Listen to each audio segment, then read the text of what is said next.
Today's video is about why ships don't pass under South America. The reason ships don't often pass under South America stems from a combination of geography, history, technological advancements, and strategic considerations.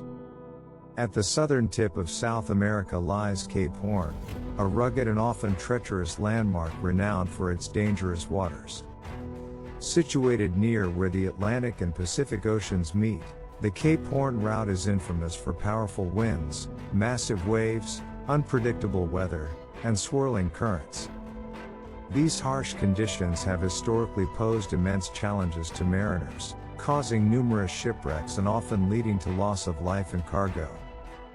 Though it was a crucial passage before the advent of modern technology, advances in engineering and alternative routes have since rendered the Cape Horn route largely obsolete for most commercial vessels.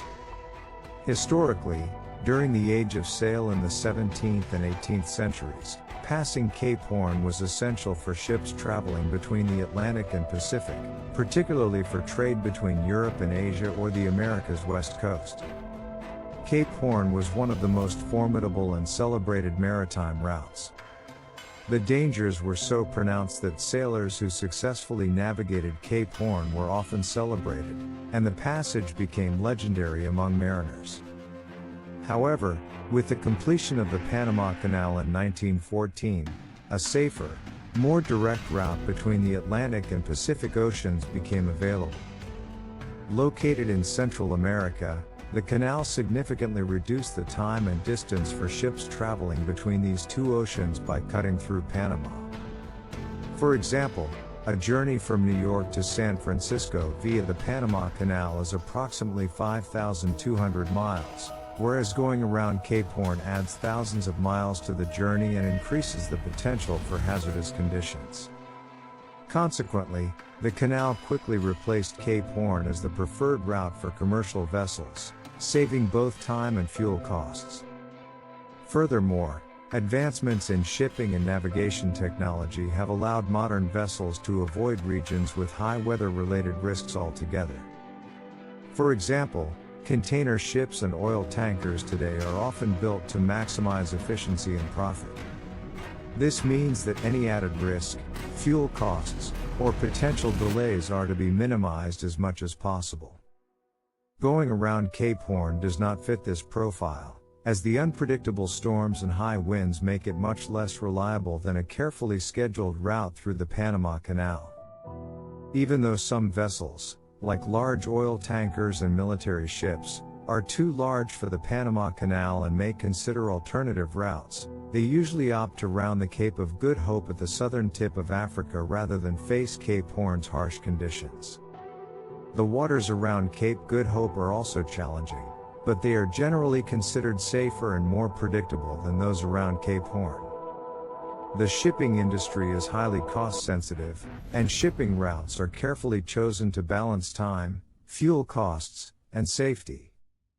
The Panama Canal, in addition to being a faster and safer route, offers a controlled passage that minimizes risk. Moreover, the canal authorities have developed a well-organized system for handling commercial traffic, including accommodating ships of specific sizes through the expansion of locks, such as the addition of the Panama Canal Expansion or Panamax in 2016. This project allows for even larger vessels to transit, making the canal an even more attractive option. For ships that might still be too large, alternative routes across other continents, like the Suez Canal for certain routes, are usually more favorable than Cape Horn. Another reason modern vessels avoid Cape Horn relates to environmental protection and conservation. The waters around the Cape are part of a delicate ecosystem with unique marine species and habitats, which can be vulnerable to pollution, accidental oil spills, and the disruptive noise from large commercial vessels. Given the remoteness of Cape Horn and the difficulty of mounting effective cleanup or rescue operations in this region, many shipping companies aim to avoid potential environmental liabilities by choosing less environmentally sensitive or more manageable routes. In rare cases, some adventurous sailboats, research vessels, or small exploration cruise ships will still pass around Cape Horn. These journeys are often undertaken more for the experience, scientific research, or tourism rather than as a matter of necessity. The sailing around the Horn has become a bucket list achievement for many professional and recreational sailors because of the unique challenge it presents. For these vessels, the experience and the sense of accomplishment in navigating one of the most legendary and perilous waters outweigh the risks. Additionally, global warming and potential melting in polar regions have brought renewed interest in Arctic and Antarctic routes as future shipping channels. If climate change leads to a significant reduction in polar ice, new shipping lanes, such as the Northwest Passage across northern Canada or Russia's Northern Sea route, could become more viable for certain segments of the year. While these routes would not directly involve Cape Horn, they are expected to decrease the relevance of routes passing around the southern tips of continents, as they would provide shorter and safer options between Europe, Asia, and North America. In conclusion, the decision for ships to avoid passing under South America is a strategic one shaped by natural obstacles, historical developments, and technological advances. Cape Horn is now largely symbolic of an era of navigation and exploration from the past, more romanticized than practical in today's world of commercial shipping.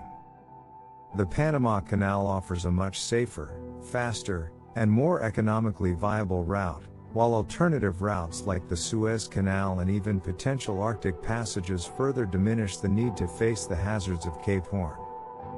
Do not forget to like, share, and subscribe my YouTube channel.